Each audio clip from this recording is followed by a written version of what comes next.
Hey guys, welcome to another Gauging Gadgets Garmin review video. In this video, we'll be doing a full in-depth overview of the Garmin Vivoactive 4. So this includes going through just about everything available on the Vivoactive 4, including all the watch faces, the widgets, all the activities including the datasets available on them, and just about all the features on the watch. So after watching this video, you'll have a good idea of just about everything that the Vivoactive 4 offers, and you'll know if you want to purchase it or not. In addition to that, I'll also be doing a quick side-by-side comparison with the Vivoactive 4 and the Forerunner 245 Music, the Garmin Venu, and the Fenix 6. Now before we get started, the Vivoactive 4 is currently priced around $350, and I have seen it down to $300 on sale. And check the description because I will have Amazon affiliate links down there so you can get it on Amazon. Additionally, if you'd like to learn more about the Vivoactive 4, I've created several tutorials that show you how to use and set up many of the features on the watch, so I'd recommend checking those out, and I will put a link in the description to that playlist. Alright, so let's go ahead and get started with a quick overview of the look and the design of the Vivoactive 4. So there are actually two different versions of the Vivoactive 4. There is the Vivoactive 4S, which is a 40mm version, and then just the normal Vivoactive 4, which is a 45mm version. Now the version I have is the 45mm version, which in my opinion is a perfect size for my wrist, and it looks great. And I've actually been very impressed with it and very happy with it when compared to just about any Garmin watch on the market. So just wanted to give you a quick look at it on my wrist. Now, one of my favorite things about the Vivoactive 4 is going to be the watch face right here. So I really love the bezel with the kind of classic watch hands, as you can see around the actual display. This is a 1.3-inch display with 260 by 260 pixels in the resolution. So while it isn't always on display, and usually those don't look that great, this one I found to be very clear and vibrant with colors.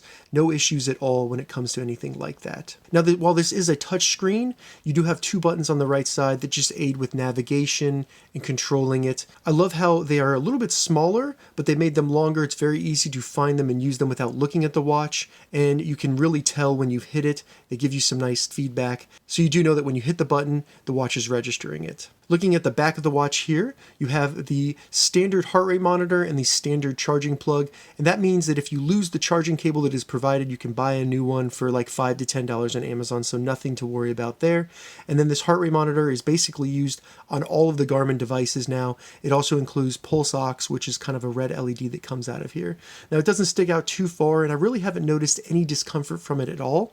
You can see a little bit of indentation on my wrist right there, but like I said, no pain really from wearing it. The bands on the 45mm version are going to be 22mm, and these are quick connect, so they come right off. They can just easily install them just like that. So very easy to do that if you had to replace them for some reason or just want to change them out from a style standpoint. The bands are made out of silicone, making them very soft, and they also don't hold a lot of dirt. I did not wash the band before doing this video, and I've been wearing it for several months, so as you can see, there's just not a lot of dirt. There's a little bit right there, but nothing really that is evident as a dirty watch band. You also get some really nice metal buckles. These watch bands hold up very nicely, and I haven't had any issues with a band of this style breaking on a Garmin watch, so very happy with them. And real quick, one of the things I love about this display is the way it looks, how it kind of is like a little bit of a bubble look, but it does stick out just a little bit above the bezel, so you're not going to get much protection there. And if you're worried about scratching the lens, while it is Corningware Gorilla Glass Class 3, you can still scratch it. I would recommend getting a screen protector. And when it comes to durability, I have banged it into a couple pieces of little metal and gotten just some small scratches on the bezel, but nothing really beyond that. All right, so now that we've taken a closer look at the look and the design of the Vivoactive 4, let's go ahead and compare it with three other Garmin watches. So right here, we have the Garmin Forerunner 245 Music, and this is actually going to be a 42mm watch with a smaller display, so you can actually see the size difference there. And then when it comes to thickness, you can kind of see that there. I'm just doing a quick side-by-side. If you're interested in more in-depth comparison between all of these watches, check the description because I will add links down there as I do those. In my opinion, I prefer the look of the Vivoactive 4 over the Forerunner 245. Now doing a quick comparison with the Garmin Venu. These are almost exactly the same watch, with the biggest differences being the size and then also display on the watch. The Venu is a 43mm watch, so 2mm smaller than the Vivoactive 4, and then the display on the Venu is an AMOLED display with a higher resolution, almost 360 pixels. So as you can see, you can get some pictures on there. They look really good, but is not an always on display. It'll turn off quite often. So as you can see right there, that's the biggest difference really. Looking at the thickness there, basically the same thickness. And one thing I do want to point out right now, the Vivoactive 4 comes in two colors. You have the shadow gray with the stainless steel bezel, and then you have the black with the slate bezel right here. And you can kind of see what that looks like on the Venu. The only difference being you have these etchings on the bezel right here that is only available on the Venu. Now comparing it with the Fenix 6. Now the Fenix 6 is a much bigger watch than the Vivoactive 4. It weighs 30 grams more. It also is 2 millimeters thicker. So you can see that right there. And then it's not a touchscreen, so you have 5 buttons, and those kind of stick out a little bit more. The Vivoactive 4 is going to be a much lighter and sleeker design than the Fenix 6, but you get a lot more features and a much bigger battery life out of the Fenix 6, so some trade-offs there. I love both of these watches, but I really find that the Fenix 6 is only necessary for me if I'm going backcountry camping or hiking in an area where I don't really have cell phone signal or something like that, because you have very, very detailed maps on the Fenix 6 that include trailheads and hiking trails, so it's pretty cool to have that. Where the Vivoactive 4 doesn't have that, but it's great for an all-around health tracker, an activity tracker, and it's also lighter, so it's easier to sleep with and just wear throughout the day with no issue. Alright, so now that we've compared the Vivoactive 4 with several other Garmin watches, let's go ahead and dig into the watch faces available on the Vivoactive 4.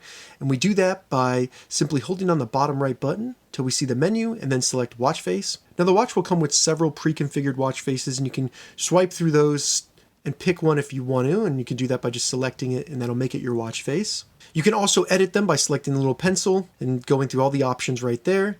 And then beyond that, you can even install third-party watch faces from the Garmin Connect IQ store, and as you can see, they look very unique, and they can also contain more data than it is available on the built-in watch faces. So if that's something you're into, I recommend doing that. And I do have a tutorial on that, so check the description for that. In addition to that, you can also create your own watch faces, so we'll go over and select the little plus symbol. And then the first thing we're going to do is just select our background image. This is several colors, and they also have some designs in here. I'll go ahead and just select blue. Then after that, we select if we want analog or just digital, and then they have several different varieties of those. I'm going to select the vertical. After that, they give us 3 areas on the watch where we can add data to them, and I'll go through those so you can kind of see what's available. Everything from steps to sunrise, sunset, intensity minutes, notifications, battery life, different things like that, temperature, calendar. I'm going to add sunrise, sunset, and then you just go through the different areas, add a data set, select it, and then it will be on your watch face going forward. So I have the steps, sunrise, sunset, and then my stairs climbed. After that, we can configure a bar to go around the outside of the perimeter of the watch face to show how many seconds are left in the minute. I'm going to turn that off because that'll use more battery life. Then we can select it at the end by hitting the top right button, and that'll be our watch face there. So very easy to configure, tons of options, and very customizable. All right, so now that we've gone through the watch faces on the Garmin Vivoactive 4, let's go ahead and look at all the widgets that are available on this watch. So a widget is basically going to be a quick access screen that'll show you data or allows you to interact with the watch directly from the watch face. So if I simply swipe up or down from the watch face, I'll be shown a widget. So the first widget I have here is the My Day widget, and it basically shows a summation of different stats related to my health throughout the day. If I select in, I can see each of these. That's my intensity minutes. I can select in and see how the watch is determining those, and that's all automatic. Then I can swipe down, I can see my steps for the day, it's the morning, and then also the checks down there show that I've met my step goal throughout the week. And you can select in and see your steps throughout the week, and then the distance as well. After that, we have calories burned. They have calories from activities, and then your resting calories, which are just the calories burned for being alive. Now, as you do more things throughout the day, there'll be more items that show up here, and then you can select in and see more data about them as well. Next, we have health stats. So this is a quick way to view your heart rate, your body battery, your stress level, and then the respiration per minute number right there. It also would show pulse ox, but I have that turned off right now. If I select in, I can see more information about this, see the last 4 hours of my heart rate, and then I can even select in and see the resting heart rate average for the past 7 days. And then after that, we have your stress level, and I think that's only determined by your heart rate. You can select in and see a history of that. Then we have your body battery, and this shows the last 9 hours It goes up when you go to sleep, and then it goes down throughout the day using your heart rate and then how much energy you've expelled. You can select in and see a graph of that with the stress level, which does use a lot of your body battery. So it's pretty cool to be able to see that. As you can see, I did not get the best night's sleep last night, so I didn't make it to 100. In my experience, it is pretty accurate. Then we have your breaths per minute, and I'm not sure how accurate this is. I have seen people use this feature to kind of see if they have sleep apnea, because it will show the breaths per minute really drop while they're sleeping during certain periods of the night, and then it just kind of helps them understand, hey, I might need to go check that out. And then the last option is going to be pulse ox, but I have that turned off because I don't find it to be accurate, and it also uses a lot of battery life. After the health stats, we have history, and this is where you can see all of your activities. You can view more information about them and also see records and totals there. We have a menstrual tracking widget. I have not used this, but it does have the ability to do that on the watch and within the Garmin Connect app. Hydration tracking, so you can detect how many glasses of water you've had in a day. This is all customizable with the size of cups you're drinking, different things like that. So pretty cool if that's a problem for you. I don't really have that issue. Then we have a calendar widget. This takes calendar items from your phone. As you can see, I have a workout on my calendar, but this allows you to select in. You can see more information about it, different things like that. Then we have a weather widget. This information is given from your phone, so it does require internet access, but you can see information about the current weather. You could select in, see the next couple hours, and then see the next couple days. And another widget is going to be the notifications widget. So as you can see, this will show me notifications from my phone. So I have one from PayPal, the Garmin Connect app, and then I even have a text right there from my wife. I can go into the text, I can read it. This is just a test one that I sent to myself. If this was longer than one page, I could scroll through the different pages and see that. And as you can see, you can even see some emojis, which is pretty cool. Now I use an iPhone, but if I was using an Android phone, I'd be able to not only view the text, but I'd be able to respond with some custom text message responses that I pre-configured on my phone. So I could swipe up and it would say respond, and I could select from a list of text messages and send it back. Very cool there and interactive. You don't have that ability on an iPhone. That is a restriction that Apple has set. So all I can do is just clear the text message and remove it from my list right there. That's it. So the next widget we have is the music control widget. And yes, you can download music to the watch, and then you can listen to that music without having your phone with you. You can also do that with several different premium music services such as Deezer, Spotify, or even Amazon Music. And I have found that to be pretty cool. But what I usually use it to do is just to control any audio on my phone. So I'll play Spotify on my phone through Bluetooth headphones that are connected to my phone, but I can control it on my watch. And as you can see, the watch will take information from my phone, such as the song that's being played, the artist, and then it does have a perimeter that goes around the watch face that shows how long is left in the song and how long has been played.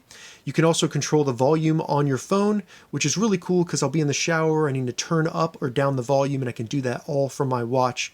Really like that. So very easy to control it, and if I press play, you can see how responsive that is. You can also change the song forward and backwards. This will control way more than just music apps. It controls podcast, YouTube, different things like that. And the buttons do different things based on the app. So in a podcast app, it'll skip forward in the podcast rather than changing to the next podcast. So really cool there, and it works very well. The next widget we have is going to be the last sport widget. This just shows your last activity. And then they have several different widgets for all the different activities that you performed, including running, biking, swimming, golfing, and then strength. After that, we have a widget that'll control Varia lights. These are lights that Garmin sells that are for bikes. You can control them and interact with them there on the watch, which is really cool. And then finally, the last widget is going to be Garmin Coach. Garmin Coach is a really cool interactive training program from Garmin that will teach you how to run a 5K, 10K, and then half marathon. It's really interactive, and it changes based on how well you're running and to ensure you have the most successful outcome. If you're interested in that, check the description because I do have a tutorial going over how that works. But so far, I've really loved it. I'm almost done with my 5K program.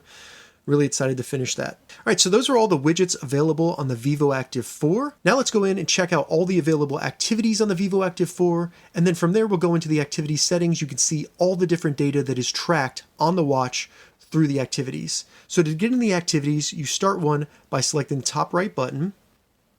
And first I have my favorite activities, the ones I do often. Then we can select down, see the less often activities, They have everything from snowboarding, strength, cardio, Pilates, breath work, elliptical, row indoors. They even have Navigate, which allows you to navigate to different save locations using GPS on your watch. It really just points you in the direction. It doesn't actually show you a map. And then you even have some other ones: gymnastics, martial arts, yard work, train, and then other, kind of a catch-all. I think it's really cool they have yard work because that gives you the ability to track some of your chores, which makes this a really good all-around health and activity tracker. So going back to the main activities on the watch, we'll start a run activity just by selecting that. And as you can see, I do have a run workout planned today, and it gives me the option to go ahead and start that. Now, when you first start an activity, it'll wait for the GPS. Usually when you're outside, this takes about maybe 5 seconds, I've found. It's really not that long. To start the activity, I would simply just select this button right here. It would start it and then begin tracking my GPS and the activity for the run. I can swipe up to see the menu for activities. And as you can see right there, they have workouts, which will show you the workout that it was just asking me if I wanted to start. We also have training calendar. So this will show all the runs that I have as part of my Garmin Coach. And I can go in there, see more information about them, do the workout, or even see the steps included in that workout, all the way down to the miles that I need to run, stuff like that. Pretty cool. And then after that, we have settings. So in the settings, this is where you can configure what it looks like and what the watch will be showing you and doing during any of those activities. So the first thing in there was data screens. So if I start the activity, you'll see it start to show some screens right here. So these are all different data sets. This is one data screen displaying 4 data sets. So when I go back to the settings and select data screens, first we select all the screens that are currently configured for the run activity. We can remove them here. We can turn them off like that. We can go in and edit them, including change the layout. So you have up to 4 fields in one screen, but you can go down to 3, 2, or even 1. I'll keep it at 4. And then we can go in and edit what each of these fields shows when it comes to the data. So I can select one, and then it will bring up a huge menu of all the available data fields. So I'm going to go through these very quickly so you can see exactly what is available to you on the Vivoactive 4. So first, the timer fields. Distance fields,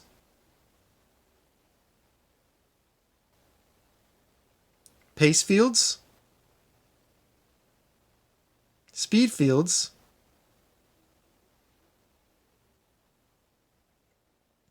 heart rate fields,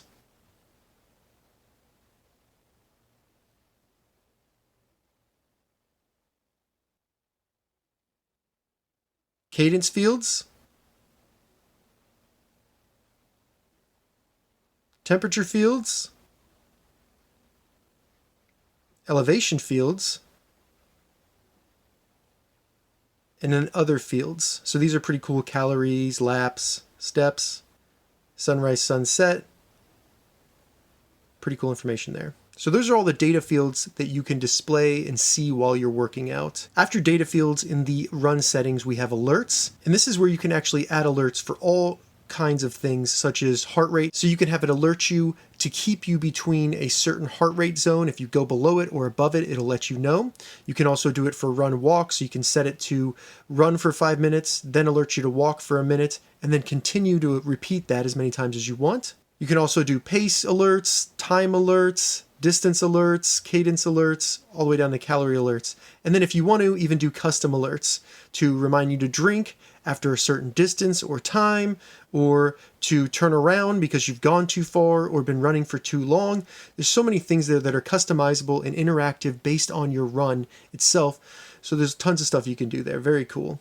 After that, they have auto lap, and that's just where it will automatically count a lap in your activity based on criteria that you can set right here. So you can set the distance, and then it will automatically do a lap every mile. I kind of like that when I'm running, because then I know, hey, I've ran a mile, I have this much longer to go, and you can turn that on or off here as well.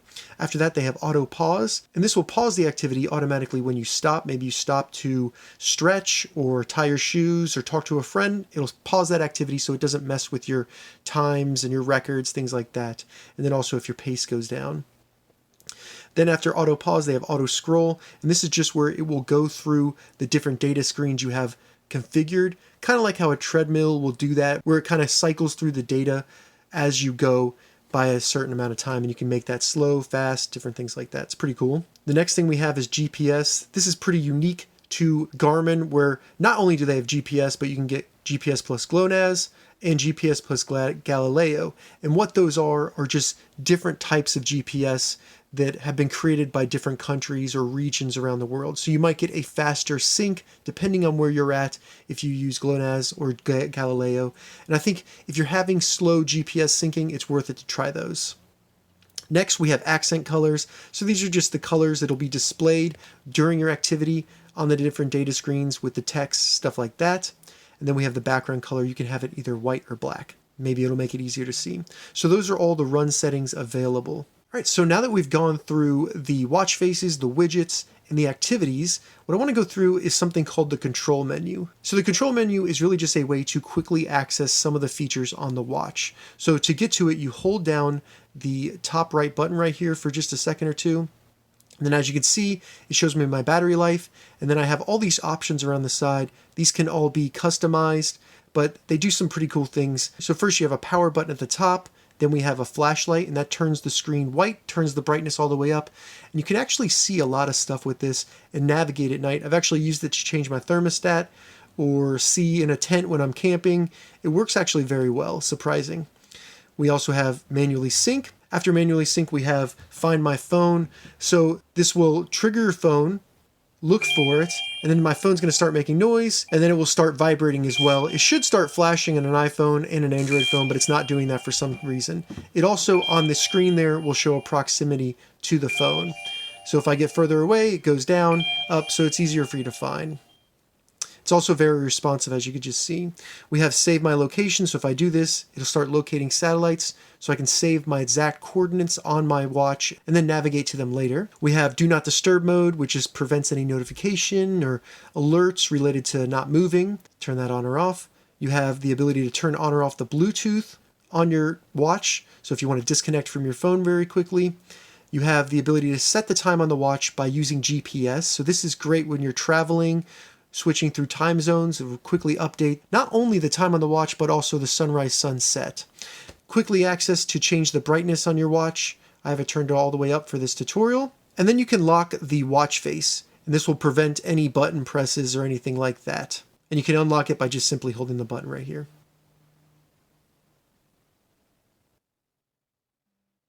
So when you're switching them out, all you would need to do is simply select one, trash it, and then you hit the plus symbol. It'll bring you to a menu of different items that you can add that are quick access. So you can quickly get to alarm, stopwatch, your timer, Garmin wallet, or Garmin assistance. So we'll go ahead and select that, and I can kind of show you what that is. So the Vivoactive 4 actually features Garmin assistance and incident detection. And basically what both of those are is if the watch for some reason detects or you manually request help, the watch will contact some pre-configured emergency contacts, and it will share not only that you need help, but it'll share your GPS location. Now you do have to be connected to your phone, and your phone does have to have some way to communicate with the outside world. So first we have Garmin Assistance, and you can quickly get to it using that button in the control center, but I can also hold down the top right button for 5 seconds.